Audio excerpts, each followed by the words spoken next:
একটি মেয়ে কলেজে পড়তো, কিছু ধনী এবং বখাটে ছেলে তার সঙ্গে ধর্ষণ করে এবং তাকে গুরুতর আহত অবস্থায় ফেলে রেখে চলে যায়। পরের দিন তাকে অচেতন অবস্থায় পাওয়া যায়। সেই ছেলেরা সবকিছু অস্বীকার করে এবং এমন ভাবে চলে যায় যেন কিছুই ঘটেনি। কিন্তু তারা এটা জানতো না যে সেই মেয়েটির বাবা আগে একজন অত্যন্ত ভয়ঙ্কর সৈনিক ছিলেন, যাকে শত্রুরাও ভয় পেত।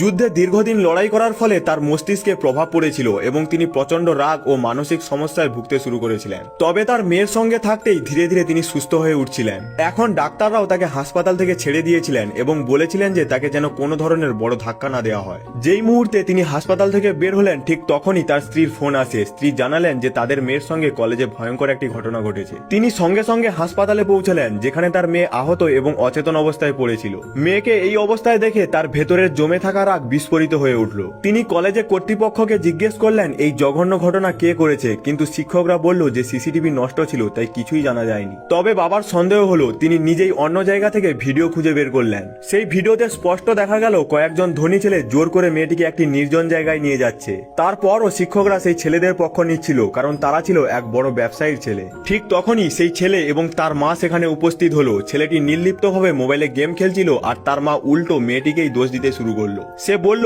মেয়েটাই নাকি তার ছেলের পেছনে লাগছিল আর এই পুরো ঘটনাটা আসলে তারই সাজানো নাটক। এই অপমানজনক কথা শুনে বাবার রাগ আরো বেড়ে গেল। তিনি প্রায় নিজের নিয়ন্ত্রণ হারিয়ে ফেলছিলেন, কিন্তু তার স্ত্রী কাঁদতে কাঁদতে তাকে থামালেন যাতে তাদের মেয়ের চিকিৎসার কোনো সমস্যা না হয়। কিছুক্ষণ পরে সেই ছেলের বাবা পুরো ঘটনাটা জানতে পারলেন। তিনি ভয় পেয়ে গেলেন যদি এই সৈনিক বাবা প্রতিশোধ নিতে উঠে পড়ে লাগে। তাই তিনি দেখা করতে এলেন এবং বললেন যদি তার ছেলে ভুল প্রমাণিত হয় তাহলে তিনি নিজেই তাকে শাস্তি পেতে সাহায্য করবেন। কিন্তু ঠিক তখনই একজন শিক্ষক ফোন করে জানালো মেয়েটিকে কলেজ থেকে বহিষ্কার করে দেওয়া হয়েছে।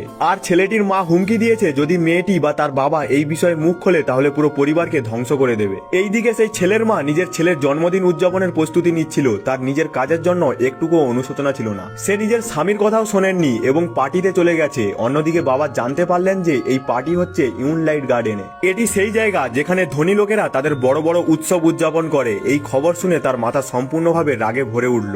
তিনি নীরবে সেখানে যাওয়ার প্রস্তুতি নিতে শুরু করলেন। এদিকে পার্টি ইতিমধ্যেই শুরু হয়ে গেছে। ছেলেটির মা নিজের ধন সম্পদের অহংকার দেখাচ্ছিল এবং হাসতে হাসতে সেই মেয়ে ও তার বাবাকে নিয়ে উপহাস করছিল। সে জানতোই না তার সর্বনাশ ঠিক কতটা কাছাকাছি চলে এসেছে। ছেলেটিও সেখানে এসে গেছে এবং সবকিছু স্বাভাবিকই চলছিল। ঠিক তখনই অন্ধকারে দাঁড়িয়ে থাকা সেই বাবা নিজের মেয়ের ওপর হওয়া অন্যায়ের প্রতিশোধ নেওয়ার জন্য প্রস্তুত হয়ে গেল।